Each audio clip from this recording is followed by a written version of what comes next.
भोले जी और माता पार्वती जी के कमल चरणों में गोड़ चुके गोड़ लागतानी हमार प्रणाम स्वीकार होखे।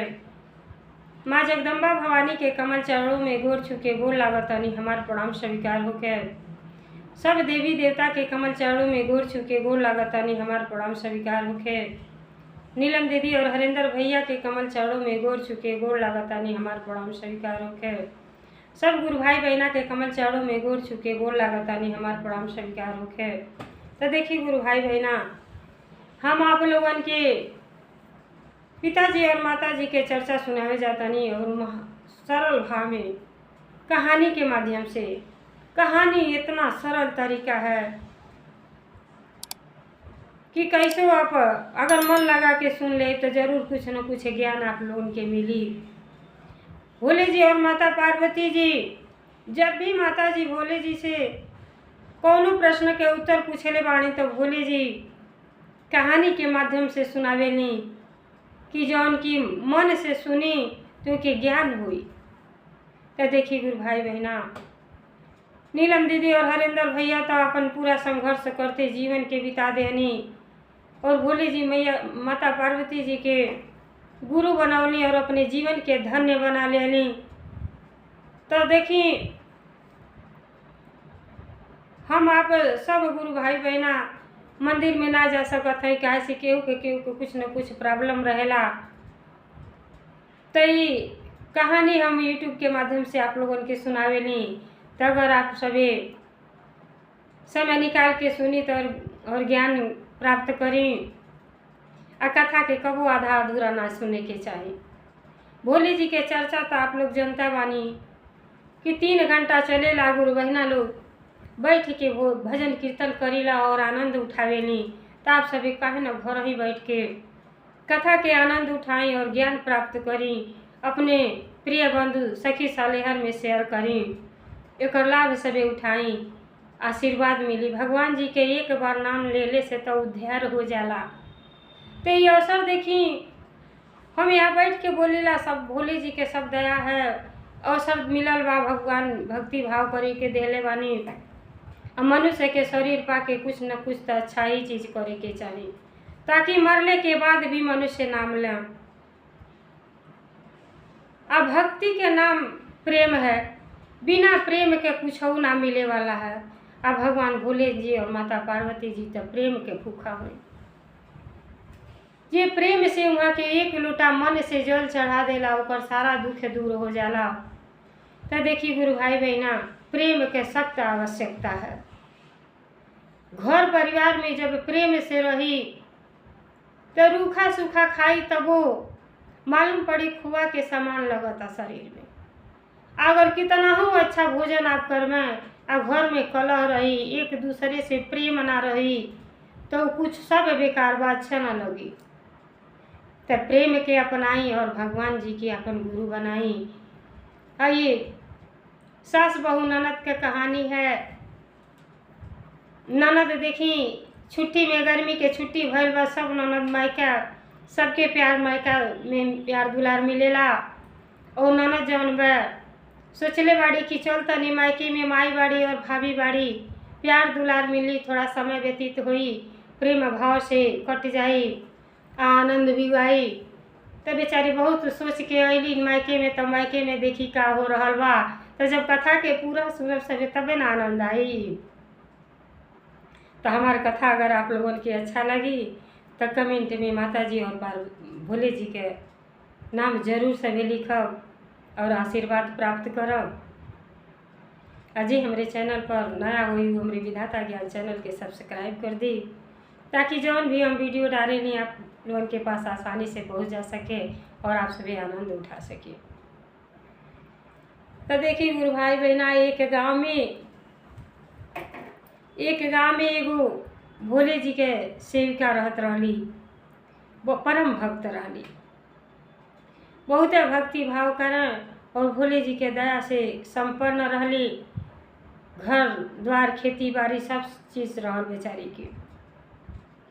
और भोले जी के दया से उनके एक पुत्र रहना और 2 पुत्री रहली। बहुते अच्छा गुरु बहिना अपने लइकन के संस्कार देले रहली। जनते मानी माई के दर्जा तो केहू ना ले सकेला। माई के अगर कितना तकलीफ रही, लेकिन अगर बच्चन के हो जाई अपने सही लिए, लेकिन बच्चन के दुख बर्दाश्त ना होला। तो माई के दर्जा तक केहू ना ले पावेला। अब बेचारी अपने एक लड़का के शादी को देले रहली और एक लड़की के शादी को देले रहली। तो गुरु बहिना के जौन एक बड़ी वाली लड़की रहली, तो जैसे जनता बड़ी कुछ न कुछ अंश तो माई बाप में आइए जाला। जब वो शिव चर्चा में उनके मम्मी जा तो वो लड़कियों जा। बेचारी बहुत अच्छा रहली, गुणकारी रहली, संस्कारी रहली, भक्ति भाव से परिपूर्ण रहली। जब वो अपने ससुरा में गईली तो बड़े आनंद पूर्वक से बेचारी रहत रहली। मान सम्मान के साथ रहत रहली तो सम्मान मिले। देखी केहू भी भइल, जब सम्मान हम केहू के देव तो हमके सम्मान मिले ही के है। आ सम्मान कैसे मिली? जब प्रेम भाव से घर परिवार में रहो तो सब कुछ मिल जाई। अब बेचारी बड़ी वाली एक लड़की के तो शादी कर देले रहली, और छोटी दूसरा नंबर बेटा रहना और उनकर भी विवाह कर देली। बहू घर में आ गई रहली। अब सोचलिए बहू आ गई बाड़ी, एक लड़की और बाटी, तो ये लोग करे धरे वाली बटले बाड़ी। बेचारी भक्ति भाव बहुते कर। अब नहा ले तो कपड़ा धो के अगर डाल दें तो जौन बहू रहे उनके मन में भावना गलत आ गई। वो बेचारी आदत रहे कि नहा तो अपन कपड़ा धुल के डाल दें, लेकिन डालने के बाद जब बहू कपड़ा उतारे जा तो अपन कपड़ा लेके चलिए और सास के कपड़ा छोड़ दें। तो जब बड़ों के सम्मान करे के आप ना सीखब तो सम्मान कहाँ से मिली? गुरु भाई बहना छोटा छोटा बात के लेके रोज तकरार आपस में सास बहू के लगले रहे। अब सास बेचारी नहा धो के अगर कहीं भजन कीर्तन प्रवचन होखे तो बेचारी चल जा। अब बेटी बहू के रहले पर थोड़ा सा जरूर हो जाला कि चला भक्ति भाव कर लिया। बुढ़ापा में तो केहू कुछ हो ना कर पाई, चाहे बहू हो, चाहे बेटी हो, चाहे सास हो। के जे भी भक्त भइल बा उ छुटैये पर से भक्त भइल बा। बुढ़ापा में शरीरिये ना काम करी तो भक्ति भाव कहाँ से होई? अब बेचारी प्रतिदिन तो ना जा, रोज घर ही पूजा पाठ करें, लेकिन कहीं शुभ अवसर मिल जा, भगवान जी के चर्चा कहीं भी सुन जा कि चर्चा होता, तहिया गुरु बहिना के शरीर तो घरे रहे लेकिन मन मंदिर में रहे। मन मंदिर के हर हमेशा साफ रखे के चाहिए, तबे देखी सब कुछ है ही छोड़ के चल जाए। हमार तुहार कोयले में जीवन के व्यर्थ ना करें। जितना भी ई धन दौलत रुपया पैसा बा सब यही, शरीर भी यही छूट जाई, लेकिन जाई तो जाई अपन प्रेम भाव जाई, भक्ति भाव जाई। अब जन गुरु बहना रहली बेचारी के मन में यह रहे कि भगवान जी के दिहल तो सब कुछ बटले बा। आ विवाह शादी कई देले बानी, एक छोटी लड़की रह गई बाड़ी। जीवन के कौनो चलावे के ना बा, तब के मनई तो 100 साल जियत रहना, लेकिन अब के तो 50-60 जात समझी घंटा घर आए के बाद। तो बेचारी भक्ति भाव करे, जहाँ होके चल जा। तो बहू के बड़ा तकलीफ होके कि देखो ना हमार लड़का के पकड़ी कैसे खाना बनाई। अरे केहू बिना केहू के काम नहीं रुकला गुरु भाई बहना। ई संघर्ष हर सास अपने बच्चन के साथे कैले रहली, आ उम्मीद रखेली कि ऐसे सब केहू अपन परिवार में रहे। अब बेचारी चल जा तो बहू बहुते नाराज होखे कि देखो ना घरे के काम में हाथ नाखे बटावे के, और शिव चर्चा में जबे नहीं तबे जहाँ सुने लीते हैं पहुँच जाने। तो हर हमेशा नोक झोंक लगले रहे, ही ना रहे कि हाँ सास चल गईली तो कैले ले करावल गाड़े। अगर बाहर से अपन श्रेष्ठ केहू सास चाहे ससुर माँ बाप के समान होला, अइले के बाद बहू और बेटी के कर्तव्य बनेला कि एक गिलास पानी पियावे, आशीर्वाद प्राप्त करे। घर ही में बाणी तो कर में भी पूजा होला। लेकिन बहू के अंदर तनिको ही संस्कार नहीं रहे कि मने हाँ सास आ गईली तो चलो एक गिलास पानी देली से का हो जाए। छोटी छोटी बात लेके दोनों जनी के तकरार हर हमेशा लगल रहे। और जौन बड़ी बेटी रहली बेचारी इतना अच्छा रहली कि अपने ससुरा में सबके सेवा भाव से आदर सत्कार करें। उनके 2 बच्चे रहना, गाइड बहुत बढ़िया करें। मौके नहीं लगे, दिने बीती जा काम करते धरते। अब सोचली मन में कि अपने स्वामी जी से कहली, पतिदेव जी से कि हमार मैके जाए के मन करता, गर्मी के छुट्टी आयल बा आ थोड़ा नींद हमार पूरा हो जाता है। मैके में तो जनता बानी कि बेटिन के प्यार दुलार तो मैके ही में मिलेला। माई के दर्जा के ले पाई ही, माई के गोद तो हर हमेशा खुलल रहेला आ बेटी बेटा तो माई के गोद के खिलौना होला। अब बहुत अरमान लेके जौन है बेटी अली कि चलो तनी कि मायके में रहो, भाभी बाड़ी तो प्यार से सबे रहल जाई, खूब हंसी मजाक होई, दिन रात कट जाई पता ना चली, इतना प्यार दुलार से रहल जाई। जब से विवाह हो गई मौका ना लगल कि कबो 2 दिन के जाई। बहुते अरमान लिए बेचारी उ मायके में जब अली तो सास के मुँह दूसरे ओर, भौजाई के मुँह जौन बा दूसरे ओर रहे। अब अली तो उ तो बहुते खुश दिल अली, नहीं जानत रही कि ये दोनों जनी में पटेला नहीं। उ तो यह जानत रही कि एक बेटी हो के हम केहू के घरे बहू बन के गइल बानी तो हमार भाभी आयल हुई है तो बहुते प्यार दुलार मिली। तो भाभी तो नंदा से तो प्यार करते रही, काहे से जब ढेर दिन पर मायके जा तो सम्मान मिलेला। जब अली तो भौजाई और नंद गले मिलली। ओकरे बाद जब बहू चाय बना के ले अली तो जनता बाणी कोई भी बेटी जाए तो अपने मई के पास बैठी। जब मई के पास बैठल रही तो बहू जब चाय बना के ले अली तो खाली अपने नंदा करते चाय ले आके दे देली और सास वहीं बैठल बाड़ी तो सास के अनदेखा कर देली। सास के बहुते कष्ट भई कि जीवन में इतना संघर्ष कैली, इतना प्यार दुलार दे के बच्चन के पोसली पलनी, इतना बढ़न कैली। अब वहीं तो थोड़ा बहुत जांगर बा तो ही हाल बा। अब बुढ़ापा में का हुई जौन की कहेला सब कि बेटा बेटी हुई है तो हमारे बुढ़ापा के सहारा बनी है। अब बेचारी के भीतर बहुते कष्ट होके तो चेहरा पर रौनक ना रहे। अब बेटी जब चाय पी भैली तो मन मन सोचे लगली कि काहे भगवान घर में 2-3 जनी बा लोग खुशहाल में के जौन चीज सोच के आलनी कि प्रेम से रहल जाई, माई के दुलार और भौजी के प्यार मिली। तो यहाँ तो देखो तानी कि 2 दिन रहल ना बनी। कहली माई तू काहे चिंता करेलू, काहे ऐसन बाड़ू। कहली चिंता न करी तो का करी, अब चिंता के अलावा और का रही गइल बा। कहली का बात हो। आ तो देखल हो न, आदमी पिए चाहे ना पिए, आदमी 2 जनी जहाँ बैठेला सब पहले के मनई गंवार रहना है। लेकिन अगर एक जनी दुल्हन देखे अगर आ जाके 2 जन 4 जनी तो जो बहू के धर्म रहे जितना लोग बैठल रहे लाइन से सबके पैर छुए और आशीर्वाद प्राप्त करें। अब बिना नहैले धोले तो जनता बानी बिना आशीर्वाद लेले तो चाय पानी तो बनबे ना करे। तो इतना काम तो सभे केहू कैले बा। यह सीख दियल जाला कि करे के चाही।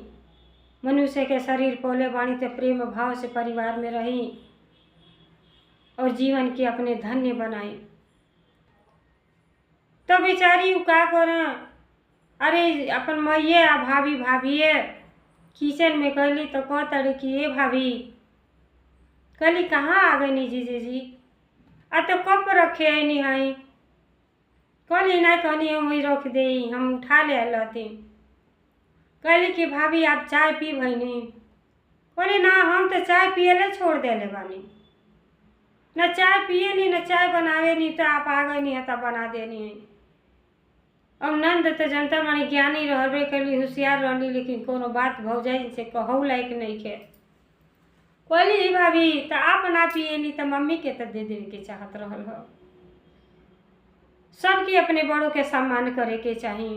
अगर एक आदमी गलत करता तो दूसरा न गलत करे, घर परिवार में कबो तकरार ना होई। जे ही के ज्ञान बा उहे चुप हो जाता, देखी कबो जीवन में झगड़ा हो ही ना सकेला। दुनिया संसार के तमाशा देखौले से अच्छा कि चुप हो जा। जब एक बार मुंह से खराब शब्द निकल जाला तो कितना हूँ आप कोशिश करें फिर अंदर ना जाई, और जीवन में प्यार भी ना मिली, दुलार भी ना हुई। अब बेचारी रोज रोज के तकरार दोनों जनी में लगल रहे। माई कुछ और कहें, भौजी कुछ और कहें, और बार बार बेचारी समझौले की कोशिश करें कि भौजी हम तो सोचले रहने कि भौजी के साथ जाए, इतना प्यार दुलार मिली माई बाटी कि मायके में तो जनते हैं प्यार दुलार मिलबे करेला। तो 1 महीना के छुट्टी लेके आयल नहीं कि अब की चलता नहीं तो रहल जाए या खूब मस्ती कल जाए। लेकिन यहाँ तो 2 दिन में नाको दम हो गइल बा। कैसे 1 महीना बीती। मन में विचार करत अड़ी कि हे भोले जी, इस शिव परिवार में ऐसा का हो रहा बा कि छोटी छोटी बात लेके तकरार कर रहा बा लोग। माइए बेटी है लोग, चाहे अरे बेटिए के समान तो बहू होली। गलती सबसे इंसान से होला, लेकिन अपने बड़ों के आदर सम्मान करे के चाहिए। अब बेचारी अब भौजाई जन बाड़ी को तड़ी की अजीजी जी आप का खाए तो कहीं तो बना दी। नंदा इतना प्रेमी रहली, इतना प्रेमी रहली, इतना प्यार दुलार अंदर रह काहे खातिर शिव भक्त रहली। शिव भक्त के पहचान है कि अंदर सबके प्रति प्रेम रहला। जब प्रेमे ना रही तो पूजा पाठ केहू कोई नहीं पाई गुरु भाई बहना। अब प्रेम का रहना अनिवार्य है। अब बेचारी इतना भक्ति भाव रहे परिपूर्ण रहली कि कहली कि भाऊजी कुछ भी बना देबू तो अच्छा लगी। काहे खातिर आज तक तो अपने हाथ से बना के खा तो चलिए नहीं सबे, आ तू बनेबू तो स्वाद कुछ और हो जाए। आज जौन इच्छा करे तौन बना दो। लेकिन यही पर जौन गुरु बहना रहली तो गुरु बहना के जौन छोटी वाली लड़की रहली ऊ का कहत अड़ी, अरे इनकर बहन जब आ जाली तो ये पनीर पूड़ी बना के खियावेली, और नंदा आ गइल बाड़ी तो पूछ रहल बाड़ी कि का बना दी। तो तकरार ना होई तो का होई। अब बेचारी चुप हो गईली, कहली कि ऐसा बात तो नहीं है। समय से कौनो चीज़ बन जाए तो प्रेम से अगर केहू के खियावत है, मीठा पानी देता नहीं तो हमें खुआ के सामान लगी। कल ऐसा कोनो बात ना बा, भौजी जौन भी बना दे तो हमन के एक साथ मिल के खाइल जाए। कहली ठीक बा। अब खाना तो बनौली, आ खाना अपने नंदा के तो खिया दे, लेकिन सासू से उनके सख्त नफरत रहे। जे के प्रेम करे के चाहिए माई के दर्जा तक केहू ना ले पाई, लेकिन सास भी माइए होली, और माई के समय से खाना पानी दिहल तो बहुते अनिवार्य होला। अब सब चीज़ जब बेटी देखे लगली तो कहत अड़ी कि ए माई घर में चाहता कि एगो चर्चा करा दी, और खिस्सा कहानी सुनले से मन बदल जाला। शायद ए घर में माई के मन बदल जा, भौजी के मन बदल जा, अब प्रेम के बंधन में बंध जा लोग, अब परिवार में प्यार दुलार मिले लगे, और घर आनंद खुशियाँ से भर जा। तो माई एक शिव चर्चा करा दो। तो कहली कि ठीक बा, तू तो आयल बाड़ू, तू के तो सब ज्ञान बा, सब चीज़ कैले बाड़ू बेटी, तो आ गइल बाड़ू तो यह एगो उपकार कर दो, शायद भोले जी के दया कृपा हो जा। तो देखी गुरु भाई बहना बहुत सुंदर चर्चा करौली कि घर परिवार में आनंद में से सब केहू रहे। तो देखी नंदा कितना सुंदर भजन गौले बाड़ी अपने भाभी के प्रति।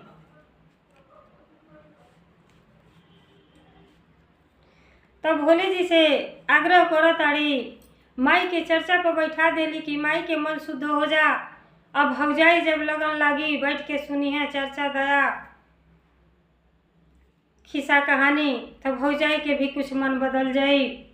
तो सब के चर्चा में बैठा देली। अब पहले तो जनता बानी कि नमन होला, ओकरे बाद चर्चा होला, ओकरे बाद दया मांगल जाला भगवान जी से। अब जब चर्चा शुरू हो गई तो चर्चा के बाद बहुत ही सुंदर कहानी भइल। आ कहानी से भौजाई के चेहरा पर रौनक आ गई। जैसे भोले जी के शरण में गईली वैसे उनके मन धीरे धीरे बदले लगल। तब भौजाई देखी ननद जौन बाड़ी कितना सुंदर भजन गौले बाड़ी। करी जिंदगी के सपना साकार भोला जी, करी जिंदगी के सपना साकार भोला जी। हम विनती करिले बारंबार भोला जी, हम विनती करिले बारंबार भोला जी। करी जिंदगी के सपना साकार भोला जी, हम विनती करिले बारंबार भोला जी। बहु करेली झगड़ा हमार भोला जी, बहु करेली झगड़ा हमार भोला जी। करी जिंदगी के सपना साकार भोला जी, करी जिंदगी के सपना साकार भोला जी। नंदा और सास मिल के भजन गावतड़ी कि हे भोला जी, हम मन के जिंदगी के साकार को दी, हमरे बहू के ज्ञान दे दी कि घर परिवार में सब केहू आनंद खुशी से रह। ननदा करेली भौजी से गोहार भोला जी, ननदा करेली भौजी से गोहार भोला जी। हमरे भौजी के देई ज्ञान भोला जी, हमरे भौजी के देई ज्ञान भोला जी, हमरे भौजी के देई ज्ञान भोला जी। ननदा भौजी के बाटेली अपन प्यार भोला जी, ननदा भौजी से बाटे अपन प्यार भोला जी। करी जिंदगी के सपना साकार भोला जी। तो देखी गुरु भाई बहना, सास और ननद दोनों जनी बैठ के अपने घर के सुख शांति करती। बहुत ही सुंदर भजन शिव जी के मंदिर में भगवान के सामने शिव चर्चा के प्रोग्राम रचले रहली और चर्चा में बैठ के बहुत सुंदर भजन गौली। आज जब भजन सुनली उनकर भौजाई तब मन बदल गई। जब चर्चा से उठली दया या जब सब मांग भइल तो जे मन से भगवान जी के शरण में जाला और दया जब सब गुरु बहिना के देखली दया मांगत तो वो दया मांगली। और सास कहली कि हमरे बहू के बुद्धि ज्ञान दे दी कि घर परिवार के अपन समझें और प्रेम भाव से रहें। प्रेम और कर्म ही पूजा है। तो भगवान जी जिस शरण में चल रही उके तो ज्ञान मिल ही के है, ज्ञान का भंडार है।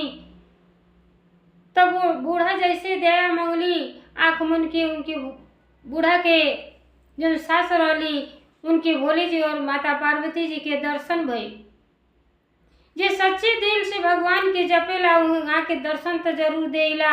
अपने जीवन के बेचारी बूढ़ा धन्य बना लेली। और जब चर्चा खत्म हो गई तो जौन भौजाई इतना खरूस रहली सास बहू में पटे ना, कबू अपनी सास के पैर ना छूले रहली। तो सास के मन में भी ये होके कि ना जाने घर परिवार में ऐसा का रहल कि इतना संस्कार नहीं खे। तो देखी गुरु भाई बहना, कभी भी मंदिर में जाई बच्चन के साथ ले जाए कि चाहिए, संस्कार सिखावे की चाहिए। प्रणाम कहाँ ये आशीर्वाद काम में आ जा केहू ना जान सकेला। अपने दुश्मन के पैर छुअब तो कबो गारी ना दे, आशीर्वाद आपके दे। तो वो बहुत सब काम करत रहली, लेकिन उनकी प्रेम भाव दिल में ना रहल, आनो केहू के आदर सत्कार करत रहली। अब जैसे उठली तो बिना कहले देखी चर्चा में एक बार गईले से उनकी इतना ज्ञान हो गई कि जाके अपने सास के चरण छुअली, और सास भी बहुत आशीर्वाद देली। जनता बानी की बेटी बेटा से बढ़ के कुछ ना है, धन दौलत कुछ ना है। माई, हर माई सास चाहेली कि हमारे बच्चे खूब खुशहाल रहें, हंसत रहें, खिलखिलाते रहें, घर में खुशियाँ बनल रहे। और ननद भौजाई तो गले मिल गई, इतनी अच्छी ननद रही। हर ननद के चाहे जे भी कथा देखता, ननद भौजाई में तो प्रेम बना के रही के चाही। कहाँ भेंट होखे वाला बा, केहू अपने घर से फुर्सत केहू के नहीं खे। अरे आज हम केहू के ननद तब बिहान ऊ केहू के ननद, तब प्यार दुलार से बहन के समान रही के चाही, प्रेम बांटे के चाही। और प्रेम में बहुते ताकत हो। देखी जी हर जगह से निराश हो जाला तो भगवान के दरबार में जाला, एक बार नाम लेले से उनका सारा दुख दूर हो जाला। तो पूजा पाठ केहू के करी, देव के देव महादेव के गुरु जरूर बनाई। काहे से ये सीख है तो नीलम दीदी और हरिंदर भैया श्री चर्चा के माध्यम से हर जन जन तक, हर गांव नगर में फैला चुकल बानी कि अपनी कलयुग के समाप्त करी सवे और सत्य के मार्ग पर चली और प्रेम भाव से जीवन की अपन धन्य बनाई, बढ़िया से काटी सब। तो देखिए अगर ये कथा हमारा आप लोगन के अच्छा लगल हुई तो जरूर कमेंट करब सवे। जैसे भोले जी और माता पार्वती जी के दया भाव परिवार पर पड़ल, वैसे आप सब गुरु भाई बहना पर दया कृपा करें। हर हर महादेव, घर घर महादेव, भोलेनाथ की।